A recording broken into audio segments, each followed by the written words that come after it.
fort du président chinois Xi Jinping avec son initiative Une ceinture, une route. Et pour que le plan de développement soit mis en œuvre, mon pays, l'Afrique du Sud, doit jouer un rôle central.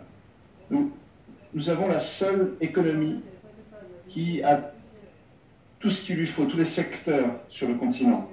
Et malheureusement, un des rares pays de ce genre sur cette planète.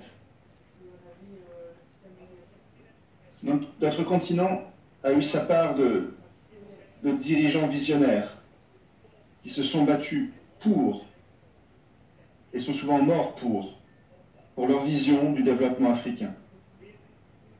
Il s'agit notamment de Gamal Abdel Nasser en Égypte, Kwame Nkrumah au Ghana, le père du mouvement des non-alignés, Cheikh Anta Diop au Sénégal, Thomas Sankara au Burkina Faso, John Garang au Soudan du Sud, au Sud-Soudan, qui a étudié le développement agricole mécanisé moderne aux États-Unis.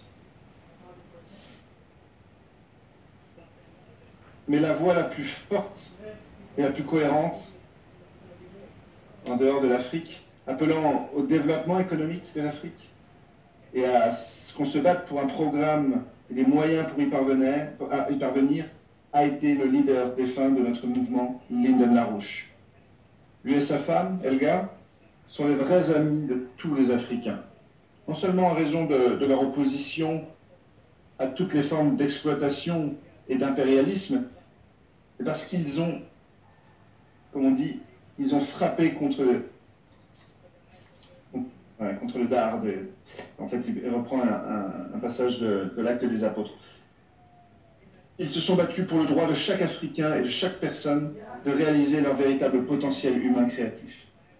Pour les LaRouche, les progrès ne se mesurent pas seulement en kilomètres de lignes ferroviaires à grande vitesse construites, mais dans ce que ce développement signifie pour la vie future, réalisant leur potentiel humain. Il n'y a pas de chiffre en dollars qui puisse jamais être attribué, ne puisse être attribué à une seule vie humaine. Une seule vie humaine n'a pas de valeur en dollars. Alors que faut-il faire pour aider l'Afrique et les Africains? Tout d'abord, nous devons mettre de côté cet ordre monétariste, mondialiste, qui s'effondre d'ailleurs actuellement, et le remplacer par un nouvel ordre économique mondial plus juste.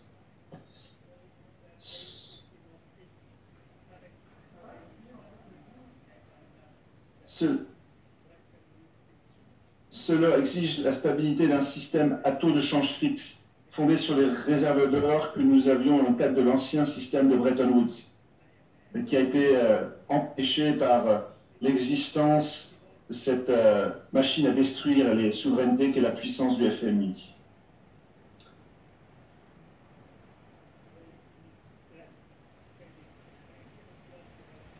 Au lieu de cela, nous avons besoin d'un système qui tourne autour d'une banque internationale de développement, qui émettrait de grandes quantités de crédits à faible taux d'intérêt orientés vers des programmes de développement en Afrique et ailleurs. Deuxièmement, nous devons faire passer le système financier actuel et ses dettes à ce qui équivaut à une forme de réorganisation de faillite. Pendant ce temps, nous avons besoin d'un moratoire sur la dette aussi, à part entière, toute la dette. Tout comme Mme LaRouche l'a toujours demandé, aucun paiement aux banques dans ce système mourant. Aucun paiement aux banques mourantes. Troisièmement, nous aurons besoin d'aide pour lutter contre la pandémie. Cela doit être utile et doit venir d'urgence avec la construction de lits d'hôpitaux nécessaires et d'infrastructures connexes.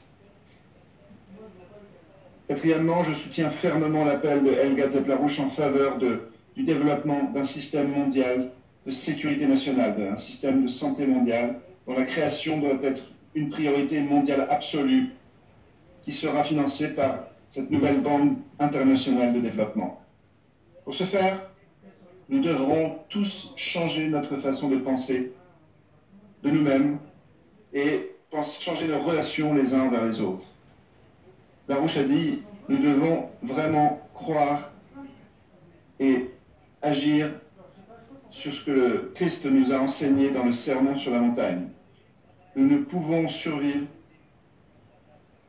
que si nous nous souvenons vraiment que nous sommes les gardiens de nos frères. Nous avons chacun quelque chose d'unique pour contribuer au progrès de l'humanité. Au nombre de nos pays, y compris le mien, ont des programmes spatiaux très développés et actifs.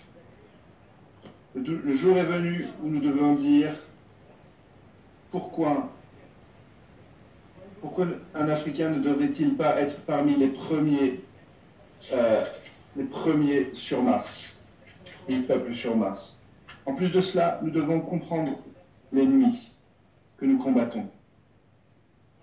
Comprendre comment ils peuvent être mauvais, mal intentionnés. Et M. Larouche a dit, en citant les Éphésiens, verset 12, que nous ne nous battons pas contre la chair et le sang, mais nous luttons contre un système maléfique. Notre travail doit être de toujours se battre pour le juste et le vrai.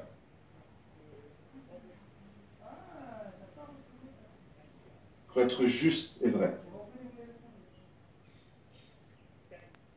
Merci. Merci tout le monde. Merci Philippe. Nous essayons de connecter notre ami la prochaine